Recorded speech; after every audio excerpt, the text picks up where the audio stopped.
if you could go deep on YouTube, you can see the sound effects of Star Wars where they're like hitting a slinky or like messing with a double bass and they make these blaster sounds or explosions. And like the sound of bones breaking could be like breaking celery.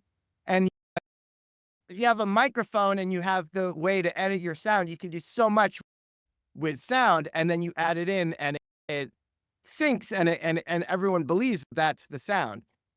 So that's what actual Foley is.